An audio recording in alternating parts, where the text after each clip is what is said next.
दोस्तों, स्वागत है आप सभी का एक बार फिर से आपके अपने यूट्यूब चैनल में। तो अभी के इस वीडियो में हम लोग देखने वाले 30 मोस्ट इम्पोर्टेंट ऑब्जेक्टिव सवाल जो आपके कल के एग्ज़ाम के लिए बहुत इंपॉर्टेंट होगा, क्योंकि कल 11 दिसंबर है और कल आपके स्कूल में जैक बोर्ड की तरफ से प्री बोर्ड के एग्ज़ाम लिया जा रहा है।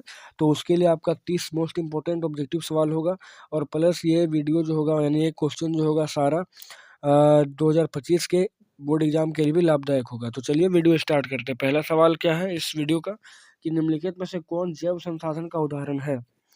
कौन? मनुष्य, जल, सूर्यातप और लौह अयस्क। तो जैव संसाधन का उदाहरण होगा मनुष्य। पहला का आंसर होगा ए।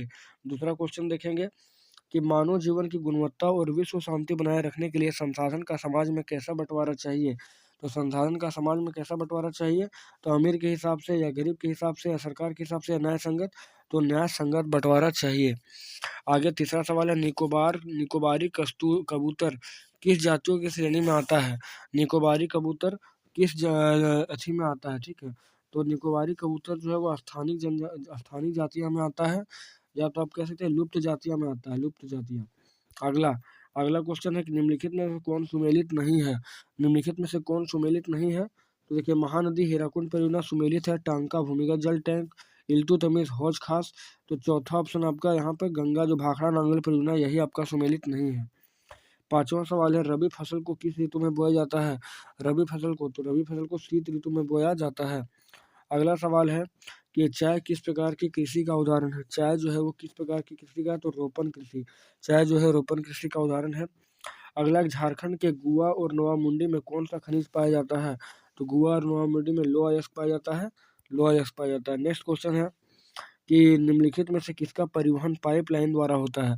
किसका परिवहन जो है पाइपलाइन द्वारा होता है? तो पानी, कच्चा तेल, पेट्रोल, सभी। तो उपरोक्त तो सभी का आंसर बिल्कुल सही होगा। नेक्स्ट है, हमारे देश की 22 प्रमुख भाषाओं को संविधान की किस अनुसूची में रखा गया है? तो उसको 8वीं अनुसूची में रखा गया 22, जिसमें से संथाली भाषा को भी ऐड किया गया है। अगला सवाल है स्थानीय शासन व्यवस्था में कितना पद महिलाओं के लिए आरक्षित है? कितना पद महिलाओं के लिए? तो 1/3 यानी कि 33%। ठीक है, 1/3 मतलब 33%। अगला, अमेरिका में नागरिक अधिकार आंदोलन कब शुरू हुआ? अमेरिका में नागरिक अधिकार आंदोलन कब चला? तो 1954 से लेकर 1968 तक चला था ये। अगला सवाल है, भारत के राज्यों की विधानसभा में महिलाओं का प्रतिनिधित्व कितना परसेंट है? भारत के राज्य के विधानसभा में महिलाओं का प्रतिनिधित्व कितना परसेंट है? तो वो 5% से कम है राज्यसभा में, राज्यों की विधानसभा में। अगला है, इनमें से कौन देश में द्विदलीय व्यवस्था है? कौन से देश में द्विदलीय व्यवस्था? तो वो भारत, वो आपका हो जाएगा भारत। ठीक है, इनमें से 13 का क्या हो जाएगा? तो इनमें कौन से देश में द्विदलीय व्यवस्था? तो भारत। भारत में बहुत सारे बहुदलीय व्यवस्था है।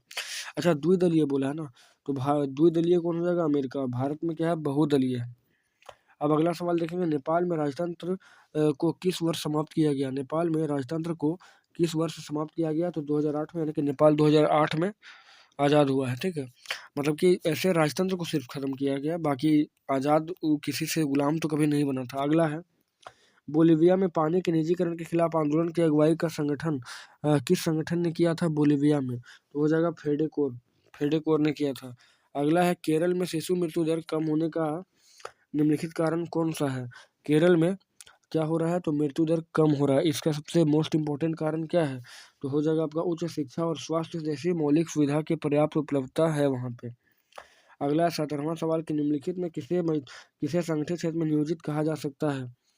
किसे संगठित क्षेत्र में नियोजित कहा सकता है? तो बहुराष्ट्रीय कंपनियों का अस्थायी कर्मचारी। अगला सवाल है, रोजगार के अधिक अवसर उत्पन्न करने के लिए निम्न में कौन सा उपाय किया जाता है? तो सिंचाई की सुविधा में वृद्धि, विद्यालय और अस्पताल की व्यवस्था, खाद्य प्रसंस्करण इकाई की स्थापना। अब बोला है ऑप्शन की केवल एक या दो, फिर दो या तीन, और एक, दो, तीन, तीनों।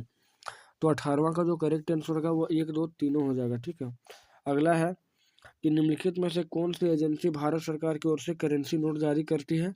तो रिजर्व बैंक ऑफ इंडिया। ठीक है, रिजर्व बैंक ऑफ इंडिया यानी कि भारतीय रिजर्व बैंक द्वारा जारी होता है। और अगला सवाल है, राम और श्याम दो छोटे किसान हैं जिन्होंने अलग अलग स्रोत से 20,000 रुपये कर्जा लिया है।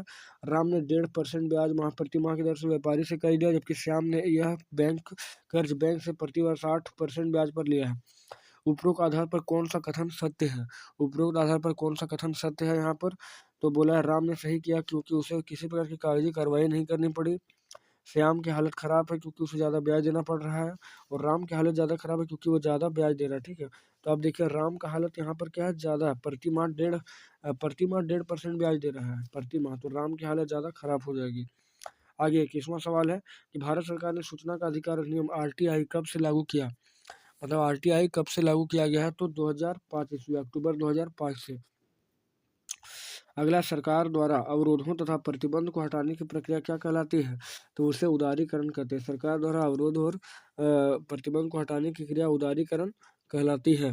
अगला सवाल है 23वां नंबर की, अंसर्ट रेनन अर्नस्ट रेनन किस देश के दार्शनिक थे? अंसर्ट रेनन, ठीक है। तो 23 का हो जाएगा आपका बी, फ्रांसीसी। अगला 24वां सवाल है, फ्रांसीसी क्रांति कब हुई? तो 1789, 14 जुलाई 1789। नेक्स्ट है, यंग इटली भूमिगत संस्थापक कौन थे? यंग इटली का संस्थापक जो जूसेपे मेस्सी था, यंग इटली और यंग यूरोप। अगला, महात्मा गांधी दक्षिण अफ्रीका से भारत कब लौटे? तो जनवरी 1915, ठीक है, 9 जनवरी 1915 को लौटे थे ये दक्षिण अफ्रीका से।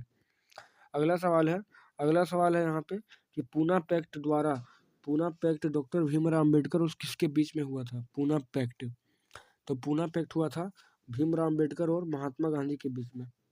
अगला है, 1890 के दशक में रिंडरपेस्ट नामक बीमारी किस देश में बहुत अधिक फैली थी? तो रिंडरपेस्ट पशुओं में फैला गया एक बीमारी था जो अफ्रीका में फैला था, ठीक है, अफ्रीका में। तो 28 का बी बिल्कुल करेक्ट।